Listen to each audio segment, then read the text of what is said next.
시청자 여러분, 살아있는 세포를 염색 같은 거 없이 그래서 손상시키지도 않고요. 이걸 3D로 또 실시간으로 관찰하는 기술 상상해 보셨나요? 토모큐브라는 회사의 홀로토모그래피, 그러니까 HT 기술이 바로 이걸 가능하게 하고 있습니다. 특히 오가노이드, 인공장기 같은 3D 생물학 분야에서요.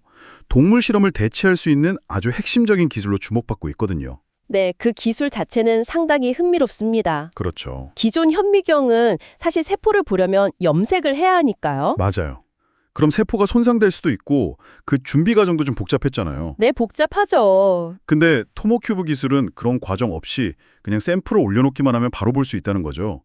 심지어 세포를 42일 동안 배양하면서 계속 관찰한 연구 결과가 네이처 자매지에 실렸다고 해요. 42일이요. 42일이면 정말 긴 시간이죠. 네, 거의 세포의 일생을 다 본 셈이랄까요.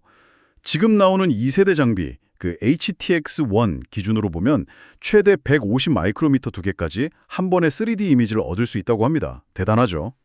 설명을 들어보면 마치 병원에서 쓰는 CT 촬영을 빛으로, 그러니까 광학기술로 세포 단위에서 구현한 것 같다는 인상도 받았습니다. 레이저빛이 세포 내부를 통과할 때 그 굴절률 차이, 그건 이용해서 고해상도 3D 이미지를 얻는다는 원리, 살아있는 세포를 손상 없이 오래 볼 수 있다는 건 연구자들한텐 분명히 매력적일 겁니다. 하지만 현실적인 부분을 좀 봐야 할 것 같아요. 아, 현실적인 부분이요? 네, 2025년 1분기 매출 실적을 보면 6억 5천만 원에 그쳤어요. 이건 상당히 저조한 실적이라고 봐야겠죠. 6억 5천이요? 좀 낮긴 하네요. 물론 회사 측에서는 그 기존 대리점 체제에서 직판 차제로 바꾸는 과정에서 영업 공백이 있었다 이렇게 설명을 하고요. 2분기부터는 회복될 거다 자신하고는 있습니다만 아, 시스템 전환 과정의 문제였다는 거군요. 글쎄요, 정말 그 이유뿐일까요? 혹시 미국 연구 시장의 수요 자체가 좀 위축된 영향은 없을지 이런 것도 좀 고려해 봐야 하지 않나 싶습니다. 게다가 손익분기점, BEP 달성 목표 시점도 원래보다 늦춰져서 2026년이고요. 목표 매출액도 상장할 때보다 오히려 높아졌어요. 180억 원으로요. 아직은 갈 길이 좀 멀어 보입니다. 물론 단기적인 어려움은 있을 수 있죠. 저도 그 부분은 인정합니다. 하지만 이 기술의 미래 성장성, 이걸 봐야 한다고 생각해요.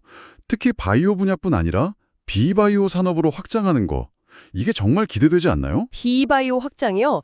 예를 들면 어떤 거죠? 네, 예를 들면 반도체 패키징 검사, 요즘 아주 중요한 HBM이나 TSV 같은 거요. 그리고 디스플레이 패널 내부 검사 같은데 이미 적용되기 시작했어요. 기존에 쓰던 검사 장비들, WLI나 AOI 이런 것보다 해상도가 훨씬 뛰어나다고 해요. 100나노에서 150나노미터 수준이니까요. 그리고 더 중요한 건 그냥 표면만 보는 게 아니라 내부 결함까지 들여다볼 수 있다는 거예요. 이게 핵심이죠. 내부 결함까지 본다. 그건 확실히 장점이겠네요. 그렇죠. 작년 12월에 디스플레이 검사 장비 회사에 첫 비바이오 모듈 공급 계약이 있었고요. 올해 들어서도 벌써 3건, 한 12억에서 13억 원 정도 규모의 모듈 납품이 가시권에 들어왔다고 합니다. 이 비바이오 모듈은 가격대도 개당 4억에서 4억 5천만 원 정도로 더 높아요. 이게 한 2, 3년 뒤에 본격적인 양산 라인에 들어가기 시작하면 매출이 정말 퀀텀 점프할 수 있는 거죠. 비바이오 확장은 분명 긍정적인 신호로 볼 수는 있겠습니다. 하지만요, 아직은 시장 반응을 보는 탐색 단계 수준이라는 점은 좀 명심해야 할 것 같아요. 아, 아직은 초기 단계다. 그렇죠. 양산 라인 적용까지 2, 3년이 걸린다면 그 사이에 또 기술 트렌드가 어떻게 바뀔지, 혹시 더 좋은 경쟁 기술이 나오지는 않을지 이런 불확실성이 분명히 존재합니다. 해상도만 따지면 AFM, 그 원자 현미경 같은 게 더 뛰어나다고 알고 있는데요. 아, 근데 속도에서 토모큐브가 훨씬 빠르다고 하던데요? 네, 속도 경쟁력은 이야기하는데 그 속도 차이가 실제 양산 라인에서 얼마나 큰 이점으로 작용할지는 좀 더 지켜봐야 판단할 수 있겠죠. 일리가 있는 말씀이네요. 하지만 바이오 분야에서도 성과는 계속 나오고 있거든요. 특히 아까 말씀드린 오가노이드 분야요. 이게 미국 FDA 가이드라인 변화랑 맞물려서 더 탄력을 받고 있어요.